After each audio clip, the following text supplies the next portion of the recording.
जब हम शिक्षित होंगे तभी हम आगे प्रगति करेंगे। लेकिन आज मैं देख रहा हूं इसमें लिखा है शिक्षित करो। इसका मतलब है ये जगह आप अच्छी तरह शिक्षित नहीं, हम सबको मिलकर हमें आगे समाज को आगे शिक्षित करना होगा ताकि हम आगे प्रगति करें। बाबा साहब ने यह भी कहा था कि मैं उस समाज की प्रगति इस बात से मानता हूं कि उस समाज में महिलाओं की क्या स्थिति है। तो आज देख रहे हैं शायद 70% महिलाएं आज यहाँ हैं और ऊपर हमारी सही महिलाएं बच्चे हैं। तो इससे ये तो जाहिर होता है कि हमारा समाज आगे प्रगति कर रहा है, लेकिन हमें आगे और भी बढ़ना है क्योंकि आजकल की जो स्थिति है वो हमारे अनुकूल नहीं है। इसलिए हमें ज़्यादा से ज़्यादा मेहनत करनी होगी। जब महिलाओं की शिक्षा की बात आती है तो सर्वप्रथम हमें सावित्रीबाई फुले को भी याद करना होगा, क्योंकि उन्होंने ही सबसे पहले 1848 में एक पहला स्कूल खोला था। उसने महिलाओं की शिक्षा पर सर्वप्रथम ने जोर दिया था और उसके बाद उसने 3-4 साल में काफी स्कूल खोले थे। तभी से हमारी बच्चियां या शिक्षा की ओर अग्रसर हुए थे। तो मैं तो यही कहूंगा कि श्रेष्ठ समाज ने जो प्रोग्राम किया है, ये प्रोग्राम है, इससे मैं ये प्रेरणा मिलती है कि मैं आगे प्रोग्राम करते रहना चाहिए। और श्रेष्ठ समाज की टीम से ये भी अनुरोध करूंगा कि जितने ज़्यादा जो प्रोग्राम अगर यहाँ करना चाहें पंचकुला में जरूर करें, अम्बेडकर सभा में करें या रविदास मंदिर में, ये जगह आपके लिए हमेशा तैयार रहेगी और हम भी आपके साथ कंधे से कंधा मिलाकर काम करते रहेंगे। जय भीम।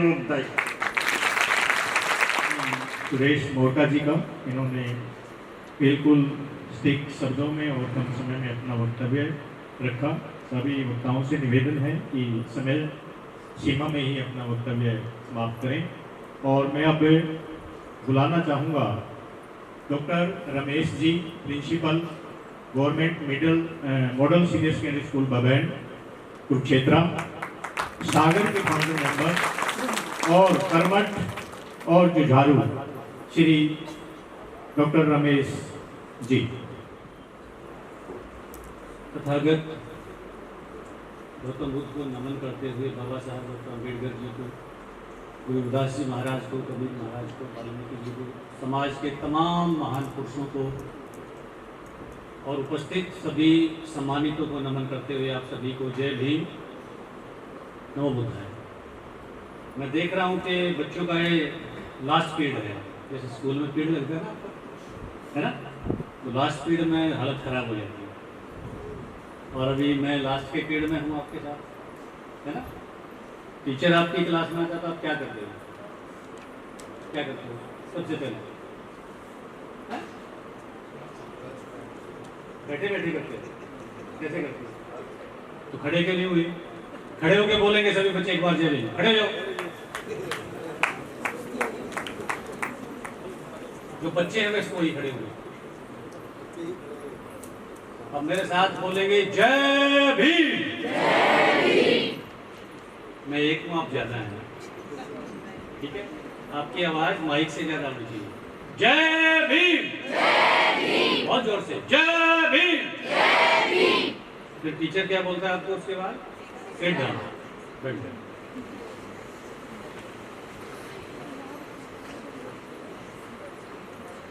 तो प्यारे बच्चों, आप भाषण सुन रहे हैं काफ़ी देर से और कुछ याद होगा, कुछ याद नहीं होगा। आपको मुझे आपसे बात करनी है। सबसे पहले आप सभी बच्चों को बहुत बहुत बधाई, अपने लिए तालियां बजाएं।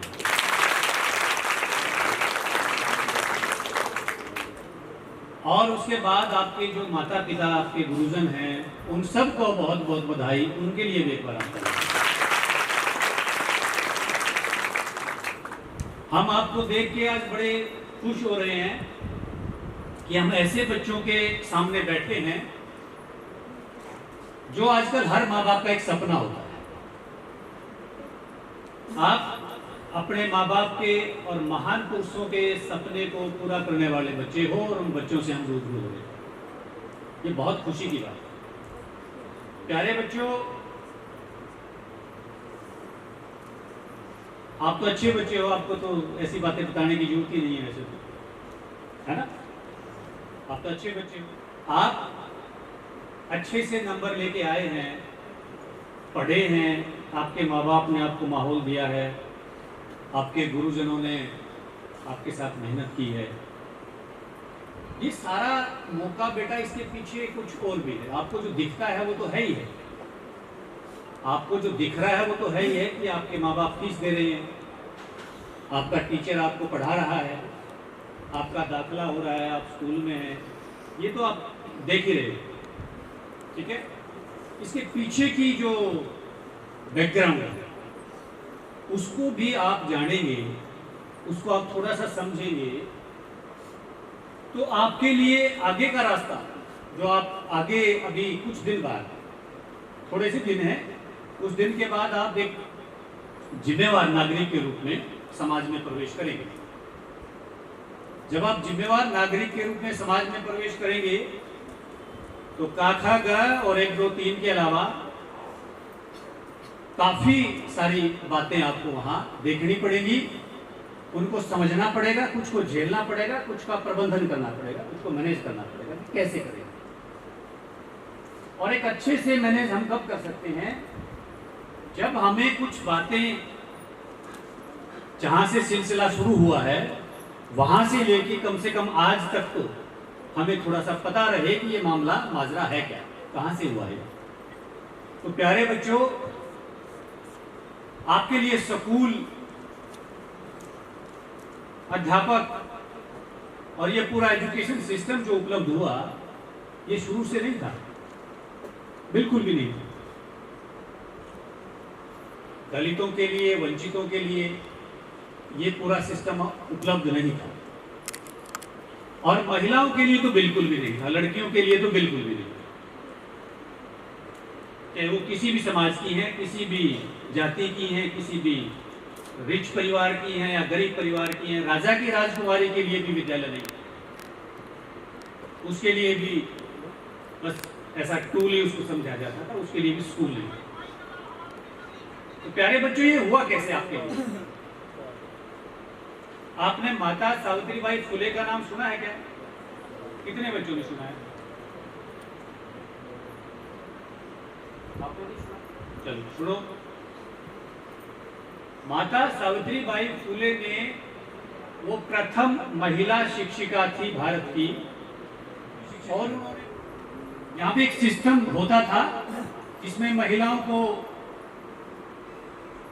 अच्छा नहीं समझा जाता। आपको पता ही है ना, कुछ दिन पहले तक सिस्टम था कि लड़का हुआ कि लड़की, तो कहते लड़की होगी भाई, ऐसे बोलते थे जैसे कुछ बीमारी होगी। और लड़का होने पे लड्डू बढ़ते थे और लड़की होने पे लड्डू नहीं बनते थे। अब लगा होगा कि मेरे माँ बाप शायद ऐसे हैं जो बाइसनेस करते हैं, मेरा दादा शायद ऐसा है जो बाइसनेस करता है कि लड़के के लिए लड्डू और लड़की होगी तो मातम। ऐसा नहीं था। बात ये थी कि उस टाइम चारों तरफ का जो सामाजिक परिवेश था, उस समय पे चारों तरफ का जो वातावरण था, जो सोच उस समय पे प्रचलित थी, वो ऐसी थी, और उसी सोच को सब सोचते थे और उसी सोच में सब जीने को मजबूर थे। उसी सोच में सब जीने को मजबूर थे। इसलिए आपके माँ बाप भी उसी सोच के साथ काम करते थे कि लड़का होने पे लड्डू बनाते थे और लड़की होने पे लड्डू नहीं बनाते थे। ये उनका व्यक्तिगत कोई कसूर नहीं था, व्यक्तिगत कोई उनकी दिक्कत नहीं थी। तो प्यारे बच्चों, इस पूरे माहौल को परिवर्तित करने के लिए, इस पूरे माहौल को बदलने के लिए, इस सोच को बदलने के लिए माता सावित्रीबाई फुले ने बीड़ा उठाया और उनके पति महात्मा ज्योतिबा फुले ने बीड़ा उठाया कि समाज में महिलाओं के प्रति जो सोच है, कुछ गलत सोच के लोगों ने जिस सोच को पैदा कर दिया है महिलाओं के लिए, उसको खत्म करने के लिए उन्होंने बेड़ा उठाया। और उसका सबसे जरूरी जो उनको लगा, राकेश जी टाइम आप देखना में नहीं जाएगा, और उसका सबसे जरूरी जो पहलू था उस सिस्टम को बदलने का, उस प्रचलन को बदलने का, उस कुप्रथा को बदलने का, वो था शिक्षा। कि जब शिक्षा दिमाग में प्रवेश करेगी, शिक्षा घर में प्रवेश करेगी, शिक्षा जब समाज में प्रवेश करेगी, और शिक्षा जब देश के लोगों में अपनी जगह बनाएगी, तब ये सोच बदलेगी। उस सिस्टम से लड़ना आसान नहीं था। जब माता सावित्रीबाई फुले ने तो जो गलत सीख रखा था लोगों ने, उसकी वजह से माता सावित्रीबाई फुले पे कीचड़ फेंका, पत्थर मारे, गोबर फेंका, और पूरी मजबूती से सावित्रीबाई फुले के खिलाफ खड़े हो गए, महात्मा ज्योतिबा फुले के खिलाफ खड़े हो गए कि हम जो समाज में हमने प्रचलन बनाया है, जो प्रथाएं बनाई हैं, जो मान्यताएं बनाई हैं, हम उनको तोड़ने नहीं देंगे। एक तरफ पूरा कुप्रथा खड़ी थी, पूरा समाज उस कुप्रथा को मानता था, और उससे लड़ने के लिए अकेले खड़े हो गए। मैं खड़ा हूं। तो माता सावित्रीबाई फुले जब पढ़ाने जाती थी, मैंने बताया उनका बड़ा अपमान करता था वो समाज, और क्या कहता था कि तुम अगर महिलाओं को पढ़ाओगे, लड़कियों को पढ़ाओगे, लड़कियों को घर से बाहर निकालोगे, क्योंकि उन्होंने तो महिलाओं को पैर की जूती बनाया था। उन्होंने ऐसी सोच पैदा की थी कि महिलाएं पैर की जूती हैं। उन्होंने सोच पैदा की थी कि महिलाएं पाप योनि हैं। उन्होंने सोच पैदा की थी कि महिलाएं अपशकुन हैं, इनका पैदा होना अपशकुन है। अब उसको पूरा धराशायी करना था, उसके खिलाफ लड़ना था।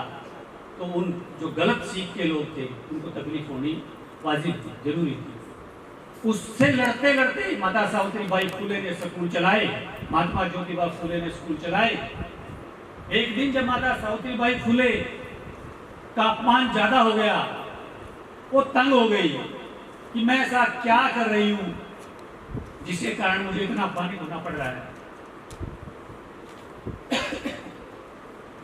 तो घर आई,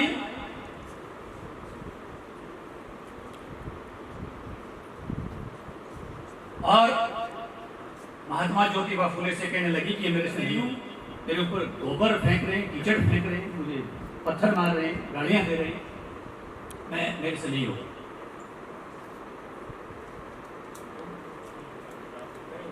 मेरी बच्ची आ गई, वो आके थक के बोली कि मुझसे नहीं होगा।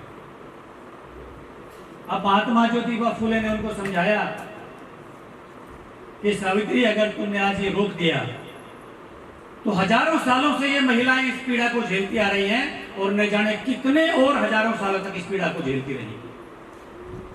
सती प्रथा जैसी कुप्रथाएं थी। महिलाओं का जीवन नरक ही था, लगभग नरक ही था, उसी को नरक बोलते। तो प्यारे बच्चों, महात्मा ज्योतिबा फुले ने, माता सावित्रीबाई फुले ने, और उसके बाद बाबा साहब डॉक्टर अंबेडकर ने, बाबा साहब डॉक्टर अंबेडकर ने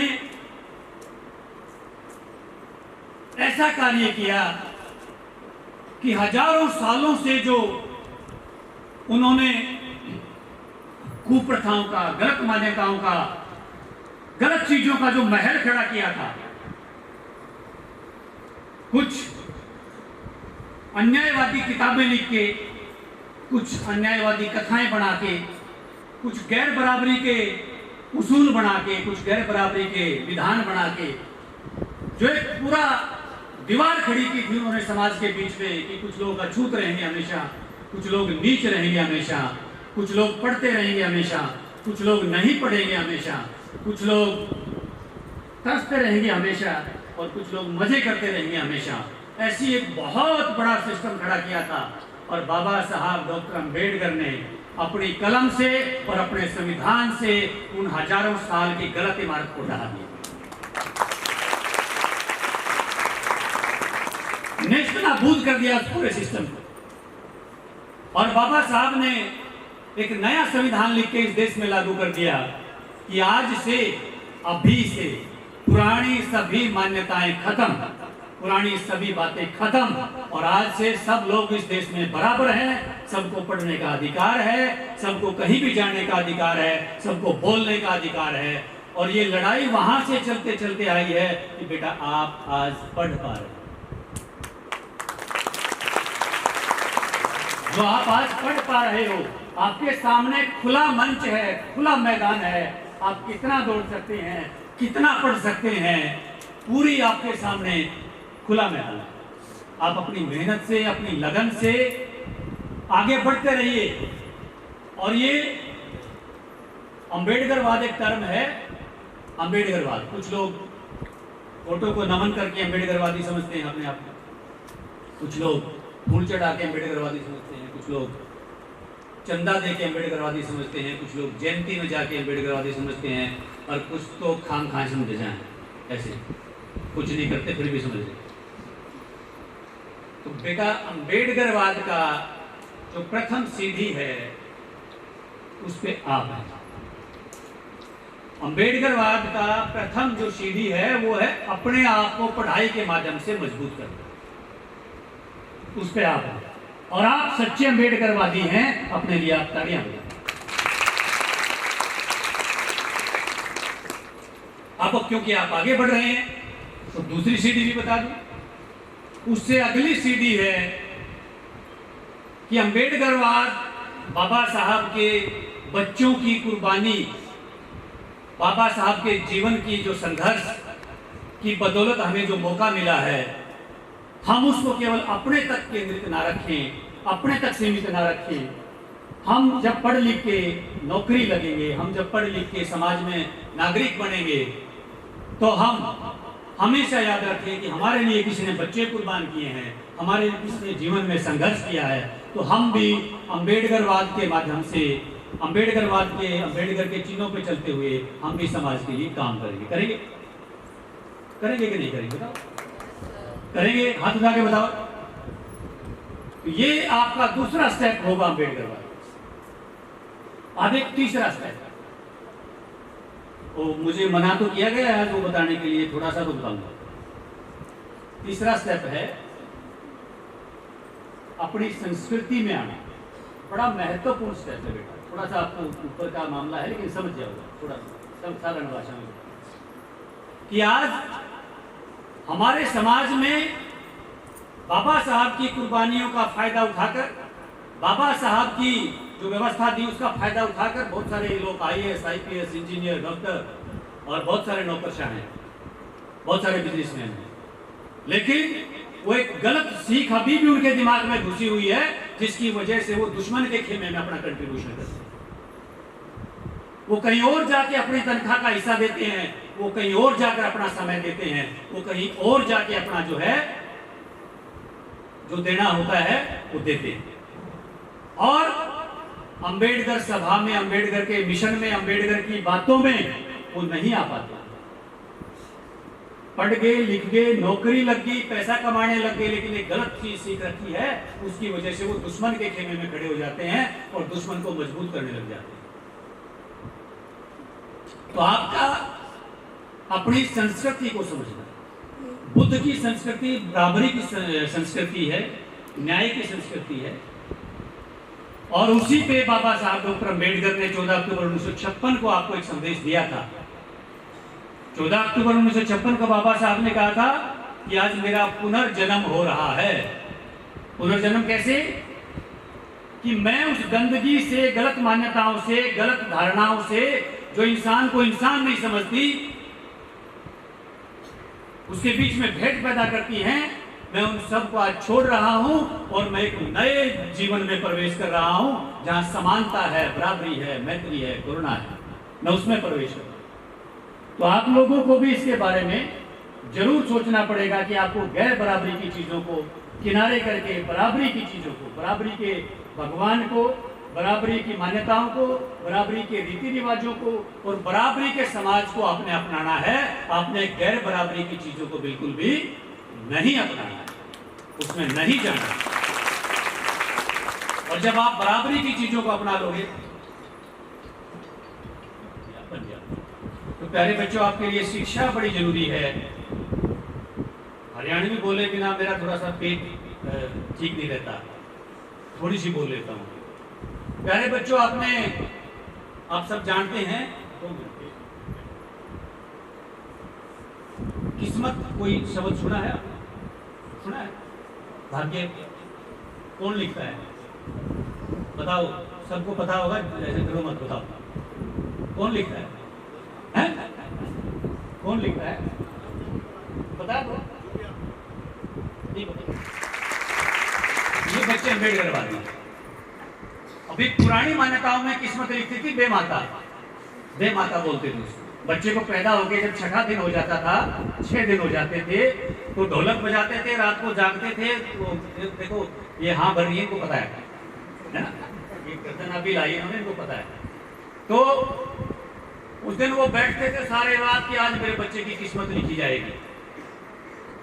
उसके बच्चे की किस्मत लिखी जाती थी और वो सारी रात गाना बजाना खाना पीना करते थे। लेकिन उस वक्त किस्मत कैसे लिखी जाती थी बेटा? वो पूछते थे, बेमाता के पास खबर जाती थी कि किस्मत लिखनी है, एक बच्चा पैदा हुआ है, उसकी किस्मत लिखनी है। तो वो पूछती थी कि किस जाति में पैदा हुआ है? तो बोलते थे कि जी चमार जाति में पैदा हुआ है। कहता वो लाओ लिखो, जूते बनाएगा, बस कुछ नहीं करना, चमड़ा को धड़ेगा, जूते बनाएगा, लिख दो। कुछ नहीं सोचती थी, और सोचना लिखना भी नहीं था। बाद में तो उन्होंने स्टैंप बनवा ली, मोहर बनवा ली थी कि बार बार लिखना नहीं पड़ेगा, है ना, बार बार लिखना नहीं पड़ेगा, मोहर बनवा ली। और कहा कि चमारों के घर में पैदा हुआ, कहता लाओ चमड़े वाली स्टैंप उठा के लगा दे, यही करेगा बस। वाल्मीकि के घर में पैदा हुआ, क्या करेगा? बोला लाओ झाड़ू वाली मोहर लगा के, वो झाड़ू वाले लगा दी मोहर के, सारी वो झाड़ू लगाएगा। और अलग अलग जो बातें थी, ये सफाई करेगा, ये चमड़ा उधेड़ेगा, मोहर लगा देते थे, और वही हमारी किस्मत होती थी। और वही हम हजारों सालों तक करते रहे, हजारों सालों तक करते रहे, उस बात को मान के। वो हमारे दिमाग को, डॉक्टर साहब बता रहे थे कि तर्क शक्ति को जगाना जरूरी है। हमारे दिमाग को कुंठित कर दिया कि तुम्हारी किस्मत है, ये काम तुम्हारी किस्मत की वजह से, इसलिए तुम इसको कर रहे हो। और हम उसको किस्मत मान के करते आ रहे। फिर काफी समय के बाद बाबा साहब डॉक्टर अम्बेडकर पैदा हुए। बाबा साहब डॉक्टर अम्बेडकर जब पैदा हुए तो बेमाता को भागना पड़ा, उसको सीट छोड़ के भागना पड़ा। उसके बाद किस्मत लिखी गई कि चमार के, वाल्मीकि के, धानक के, सैसी के घर में जो बच्चा पैदा हुआ है, उनकी अलग अलग लिखी गई कि ये डॉक्टर बनेगा, ये आईएएस बनेगा, ये राष्ट्रपति बनेगी या बनेगा, ये मुख्यमंत्री बनेगा। उसके बाद बाबा साहब ने आपकी किस्मतों को लिखना शुरू किया। तो आपके भगवान कौन हुए? कौन हुए? बाबा साहब डॉक्टर अम्बेडकर। आपके भगवान कौन है? बाबा साहब डॉक्टर अम्बेडकर। और आपकी कामयाबी कब होगी? उनके रास्ते पे चलकर। आपकी कामयाबी कब होगी? चलेंगे। हाथ उठा के बताओ कितने बच्चे चलेंगे उनके रास्ते पे? Very good. तो सभी बच्चों को जय भीम, नमो बुद्धाय। धन्यवाद डॉक्टर रमेश बोध जी का, बहुत स्टिक शब्दों में आपको समझाया। हमारे बीच में फरीदाबाद की पहुंची है शेर सिंह जी, एसबीएस के फाउंडर प्रेसिडेंट हैं, और MBBS, MD